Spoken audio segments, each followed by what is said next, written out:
سلام. بیشترین پهنه کشور ما را نواحی بیابانی و نیمه بیابانی گرفته است و در بعضی استانها همچون استان خوزستان، بوشهر، هرمزگان دمای هوا در ماه‌های پرشمار گرم سال به طور تا خط فرسایی بالا می رود که می تواند منجر به گرمازدگی در افراد بسیاری شود.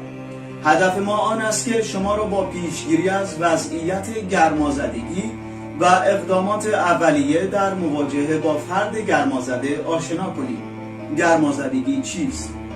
سازوکار اصلی بدن انسان برای خنک ماندن عرق کردن است و هر وقت فردی مدتی در معرض هوای گرم قرار گیرد که حتی عرق کردن هم نتواند وضعیت فرد را در حالت طبیعی نگه دارد، علائم گرمازدگی ظاهر می شود. این علائم عبارتند از قرمزی و برافروخته شدن پوست، کلافگی، بی‌حوصلگی و به تدریج با پیشرفت گرمازدگی، ضعف، تهوع، سیاهی رفتن چشم‌ها، مرطوب و خنک بودن پوست و در موارد شدیدتر عدم پاسخ کافی به محرک‌های محیطی، یعنی کاهش سطح هوشیاری، گرفتگی عضلانی، استفراغ، از دست دادن تعادل و بالاخره کما و تشنج. ابتدا بهتر است بدانیم که گرمازدگی بیشتر در چه افرادی اتفاق می‌افتد و در چه افرادی خطرناکتر است. گرمازدگی بیشتر در افرادی دیده می شود که در طول ماه‌های گرم مجبور هستند در ساعات طولانی از روز به ویژه در زیر آفتاب باشند. شما هم این افراد را می شناسید. کشاورزان، کارکنان راهسازی، کارگران ساختمانی، پلیس راهبر، کارکنان مجاور کوره‌ها مثل صنایع ذوب فلز، ریختگری، دستفروشان دوره‌گرد، نیروهای نظامی، رانندگان درون شهری و برون شهری، ورزشکاران حرفه‌ای و افراد فراوان دیگر.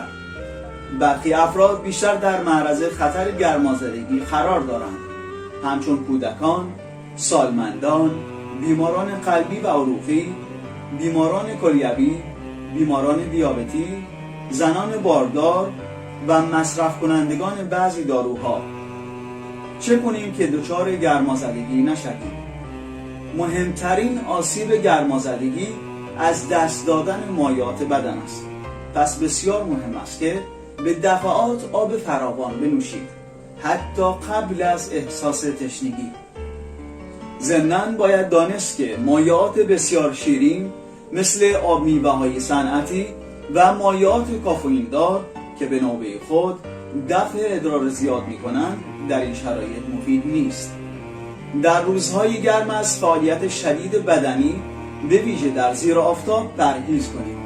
زمانی که مجبور به فعالیت در محیط گرم هستید، تعداد دفعات استراحت بین کار را بیشتر کنید.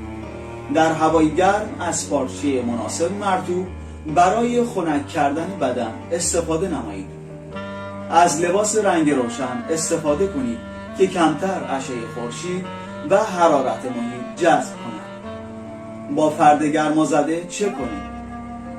در درمان گرمازدگی خنک کردن اولویتی کلیدی است. تغییر وضعیت رفتاری خود نشانه جدی از گرمازدگی است.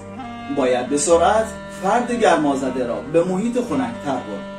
لباس‌های اضافی را از تن او خارج کنید. بهتر است فرد به حالت درازکش و پاها بالاتر از سطح بدن و سر باشد.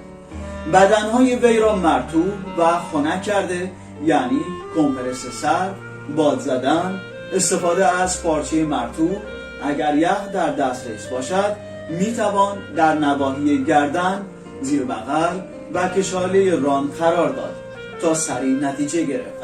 هوشیاری احتمال استفراغ هم هست، پس بهتر است سر فرد به یک طرف باشد تا مواد استفراغی راه حلق را نبندد. در صورتی که فرد بهتر شد، حتما از فوریت‌های پزشکی 115 کمک بگیرید یا به نزدیکترین واحد درمانی مراجعه کنید.